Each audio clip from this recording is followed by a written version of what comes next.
আমাদের আর কত হুমকি দেবেন? আমাদের তো ভেঙে গুড়িয়ে পুড়িয়ে দিয়েছেনই। ভেঙে দাও, গুড়িয়ে দাও, আওয়ামী লীগকে দাঁড়াতে দেব না, শেষ করে দেব, ফ্যাসিবাদের চিহ্ন রাখবো না। মানে এই ভেঙে দাও গুড়িয়ে দাও এর রাজনীতি 9 মাস 8 মাস ধরে শুনতে শুনতে আর কি বাকি থাকলো এ দেখা ছাড়া যে তারা একেবারে রূপে ধনে গৌরবে সম্পদে জলজল করছেন, যে আমরা বা 100 মানুষ বা বাংলার লাখো তরুণ তাদের পেছনে গিয়ে দাঁড়াবেন। বাংলাদেশে ছাত্রদের গড়া নতুন রাজনৈতিক দল জাতীয় নাগরিক পার্টি এনসিপির আহ্বায়ক নাহিদ ইসলাম বলেছেন, প্রশাসন বিএনপির পক্ষে কাজ করছে, কাজেই এরকম অবস্থায় নির্বাচন করা সম্ভব নয়।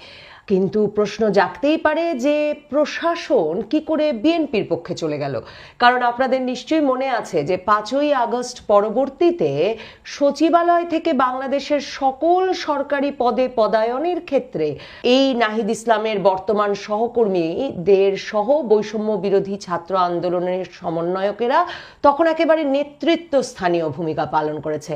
হাসনাত আবদুল্লাহ, সার্জিস আলমেরা সচিবালয়ে ঘাঁটি গেড়ে বসে থেকে সচিবালয়ের বিভিন্ন পদে পদায়ন করেছেন। সরকার, জেলা প্রশাসক, পুলিশ সুপার থেকে শুরু করে জেলা উপজেলার সকল ঊর্ধ্বতন পদে বারবার বদল করেছে, প্রজ্ঞাপন দিয়েছে, প্রজ্ঞাপন বাতিল করেছে, হোয়াটসঅ্যাপে বার্তা দিয়ে বলেছে যোগদানের দরকার নেই। মানে প্রশাসন ছত্রভঙ্গ করে নতুন করে গড়ে তুলেছেন এই নাহিদ ইসলামেরা আগস্ট মাসের পর। আর এখন তারাই মার্কিন যে উপসহকারী পররাষ্ট্রমন্ত্রী এসেছেন তার সঙ্গে সাক্ষাৎ করে গতকাল বলে এসেছেন যে প্রশাসন নাকি বিএনপির পক্ষে কাজ করছে, কাজেই নির্বাচন করা সম্ভব নয়। এর আগে মার্চ মাসে নাহিদ ইসলাম বলছিলেন যে আইন শৃঙ্খলা পরিস্থিতি খুব খারাপ, সে কারণে ডিসেম্বরের মধ্যে নির্বাচন সম্ভব নয়। কিন্তু মনে থাকবে সেই মার্চ মাসেই উনি সবে মন্ত্রিত্ব ছেড়ে, মানে তার সরকার ছেড়ে বেরিয়ে এসে রাজনৈতিক দল গঠন করলেন এবং সাথে সাথে তার মনে হলো আইন শৃঙ্খলা পরিস্থিতি একদম নিয়ন্ত্রণে নেই, কাজেই নির্বাচন করা সম্ভব না। কি কি কারণে নির্বাচন করা সম্ভব না তার নানা রকম কারণ আর তালিকা খুঁজে খুঁজে যেন বের করছেন এই জাতীয় নাগরিক পার্টির নেতা এবং তার সহযোগী বৃন্দ। আসলে সমস্যা দাঁড়িয়েছে নেতা আর সহযোগী বৃন্দের সংখ্যা কমে এতটাই হাতে গোনা পর্যায়ে পৌঁছেছে যে এখন নির্বাচনের কথা শুনলে সম্ভবত ভয় করছে নাহিদ ইসলামদের।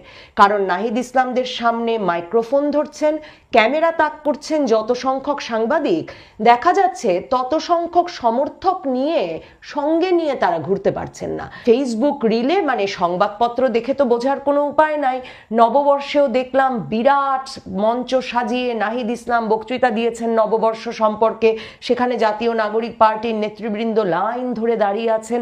এবং যেহেতু আগস্ট মাসের পর থেকে শুধু বাংলাদেশের সরকারি সকল পদে পদায়নের দায়িত্ব তারা নিয়ে নিয়েছেন তাই নয়, ব্যবসায়ীদের পুনর্বাসনের দায়িত্বটাও যেহেতু তাদের ঘাড়ে পড়েছে, কাজেই তাদের কিন্তু কখনোই অর্থবিত্তের অভাব হয়নি। কাজেই বড় বড় স্টেজ বাঁধতে জুরিবিহীন এই নাগরিক কমিটি, সেই নাগরিক কমিটি বড় স্টেজ বেঁধে নববর্ষের অনুষ্ঠানও করেছে, লাইন বেঁধে তাদের নেতারা দাঁড়িয়েছেন বটে, এবং সকল সংবাদপত্রের প্রথম পাতায় সে খবর প্রকাশ পেয়েছে তারা নববর্ষ পালন করেছেন, টেলিভিশনে সেটা দেখানো হয়েছে।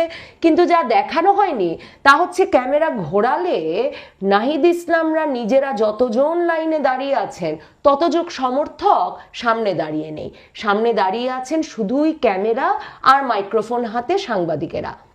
এই যখন একটা দলের অবস্থা, যে দলের নাই সমর্থক, যে দলের নাই নিবন্ধন, আর নিবন্ধন তারা কি করে করবেন? দেখুন, আমরা জানি আগস্টের পরেই তারা ঢাকার একেবারে প্রাণ কেন্দ্রে রূপায়ণ সেন্টারে বিরাট কার্যালয় নিয়ে বসে পড়েছেন। কোথা থেকে সেই ভাড়া আসছে, ইন্টারকন্টিনেন্টালের ইফতারের টাকা কোথা থেকে আসছে যেমন জানা যায় না, ঠিক তেমনি জানা যায় না রূপায়ণ সেন্টারের ভাড়া কোথা থেকে আসছে। তো তারা বলছেন শুভাকাঙ্ক্ষী ব্যবসায়ীরা দিচ্ছেন, যাদের নাম তারা নিরাপত্তার কারণে প্রকাশ করতে পারছেন না। শুভাকাঙ্ক্ষী বেচারা ব্যবসায়ীদেরও তো গতি নেই, কারণ কোথাও না কোথাও চাঁদা দিয়ে তো আসলে তাদেরকে টিকে থাকতে হবে যাতে ফ্যাসিস্টের দোসর ট্যাগ দিয়ে তাদের কারখানা জ্বালিয়ে না দেওয়া হয়।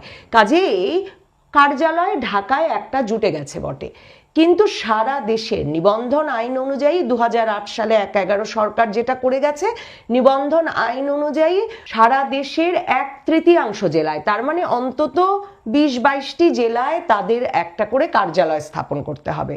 100টির বেশি উপজেলা বা মেট্রোপলিটন এলাকায়ও কার্যালয় শুধু থাকলে হবে না, সেসব কার্যালয় কার্যকরী থাকতে হবে, মানে একটা জনসমাগম সেখানে থাকতে হবে, এবং প্রতিটি কার্যালয়ের আন্ডারে 200 করে ভোটার নিবন্ধিত থাকতে হবে তাদের দলের তালিকায়।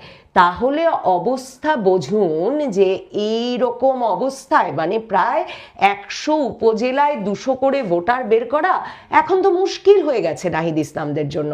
কারণ আমার মনে হয় সারা বাংলাদেশেই নাহিদ ইসলামদের যারা সমর্থক ছিলেন বা বৈষম্য বিরোধী ছাত্র আন্দোলনে যারা যোগ দেওয়ার কথা ভাবছিলেন, উৎসাহী জন যারা ছিলেন, তারা নিশ্চয়ই ভাবছেন যে নাহিদ ইসলাম রায় মন্ত্রী হবেন, হাসনাত আবদুল্লাহ রায় প্রাডো চড়বেন, সার্জিস আলমী শুধু 150 গাড়ি নিয়ে বাড়ি যাবেন, এরাই হেলিকপ্টার চড়বেন, নতুন নতুন পাঞ্জাবি পরবেন।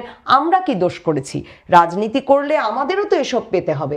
তো এতজনকে এত কিছু দিয়ে জড়ো করে শেষ পর্যন্ত নিবন্ধন আইনের সকল শর্ত পূরণ করে এই নাহিদ ইসলামের দল নিবন্ধন নিতে পারবে কিনা সে প্রশ্ন তো আছেই। কিন্তু ওদিকে ডিসেম্বরে নির্বাচন, কাজে ডিসেম্বরের মধ্যে কি এত কিছু করা নাহিদ ইসলামদের পক্ষে সম্ভব?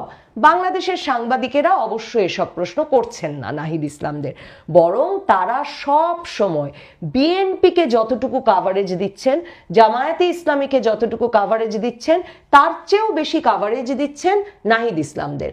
তার কারণ আছে, কারণ তারাই ক্ষমতাসীন, ডক্টর ইউনূস বলেছেন তারাই তাকে ক্ষমতায় এনেছে, এই দল গড়েছেন ডক্টর ইউনূস, এবং এই দল গড়ে দিয়ে ডক্টর ইউনূস যেহেতু এখন 5 বছর কিংবা তারও বেশি ক্ষমতায় থাকবার কথা বলছেন তার সরকারের ভেতর থেকে এবং বাইরে থেকে, কাজেই সংবাদ মাধ্যম সাবধানে খেলছে।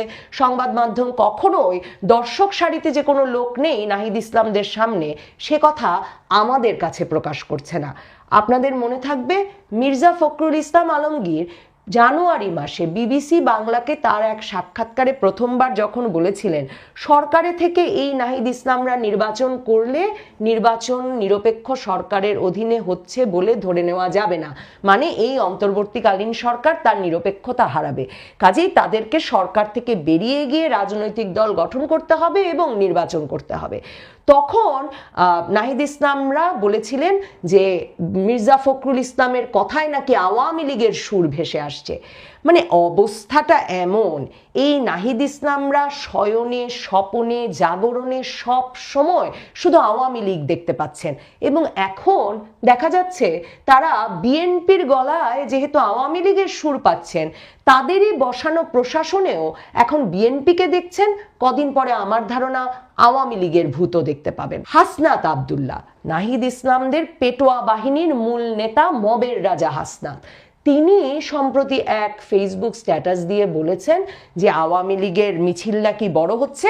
ওই খবরের সূত্রেই বুঝতে পারলাম বাড্ডায় আওয়ামী লীগের একটি মিছিলের ফেসবুক পোস্ট নাকি চারদিকে ছড়িয়ে পড়ছে, সেটা দেখে এমন হৃৎকম্প হয়েছে হাসনাত আবদুল্লাহর। কাজেই হাসনাত আবদুল্লাহ আমাদেরকে হুমকি দিয়ে বলছেন যে আওয়ামী লীগ প্রশ্নে যারা আপোষের রাজনীতি করছেন তাদের সাবধান করে দিচ্ছি, আওয়ামী লীগ নিয়ে সিদ্ধান্তে আসুন, না হলে আপনারা করবেন কম্প্রোমাইজের রাজনীতি আর আমি করব শিষ্টাচার বহির্ভূত আচরণ।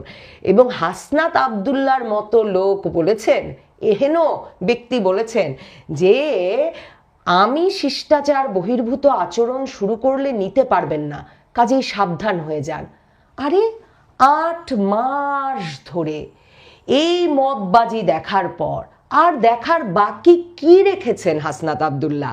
মানে তিনি আর কি শিষ্টাচার বহির্ভূত আচরণ করবেন যে যার কথা ভেবে এখন বাঙালির হৃৎকম্প হতে হবে আর তাদের পেছনে গিয়ে লাইন ধরে দাঁড়াতে হবে? দেখুন, এই হাসনাত আবদুল্লাহ আনসার পিটিয়ে সচিবালয় দখল করে শুরু করেছিলেন সেই আগস্ট মাসে। এরপর থেকে তিনি যেমন বলছিলাম সকল আদালত থেকে প্রধান বিচারপতিকে হুমকি দিয়ে নামিয়ে প্রধান বিচারপতির পদ পরিবর্তন করা থেকে শুরু করে হাইকোর্ট, সুপ্রিম কোর্ট, আপিল বিভাগ সবখানে পদ পদায়ন তার হুমকিতে তার ডেডলাইনে হয়েছে, সচিবালয়ে তার ডেডলাইনে হয়েছে, বাংলাদেশের সকল স্থানীয় প্রশাসনে তাদের ভয়ে প্রকম্পিত হতে হতে সরকার পরিবর্তন এনেছে। এরপর ফেব্রুয়ারি মাসে, আগস্টের 6 মাস পরে তার হুমকিতে 3 দিন 2 রাত ধরে 32 নাম্বার ভাঙা চলেছে এবং সেই 32 নাম্বার ভেঙে বুলডোজার দিয়ে গুড়িয়ে আগুন দিয়ে তবে ঠান্ডা হয়েছেন হাসনাত আব্দুল্লাহ।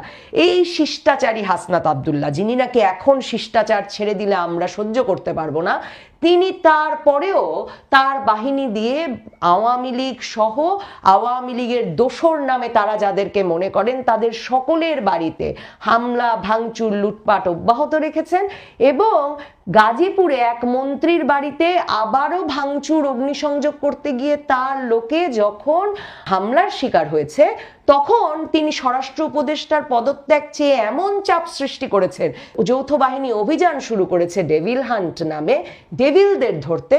তবে সে ডেভিল, সে শয়তান হাসনাত আব্দুল্লাহ নয়। হাসনাত আব্দুল্লাহ যাদের বিরুদ্ধে ভাঙচুর, লুটপাট চালাচ্ছেন তাদের ধরাই হয়েছে সেই ডেভিল হান্টের মূল লক্ষ্য।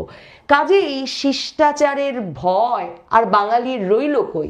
হাসনাত আব্দুল্লাহর মতো মববাজ যে বাংলাদেশ জুড়ে যা ইচ্ছা, যখন ইচ্ছা, যেমন ইচ্ছা করে যেতে পারবেন এবং আইন শৃঙ্খলা রক্ষাকারী বাহিনী কখনো তাদের বিরুদ্ধে দাঁড়াবে না, বরং তাদের পক্ষে দাঁড়াবে, আর তারা যাদের উপর অত্যাচার করবেন তাদের বিপক্ষে দাঁড়াবে, এই সবই তো দেখা হয়ে গেছে।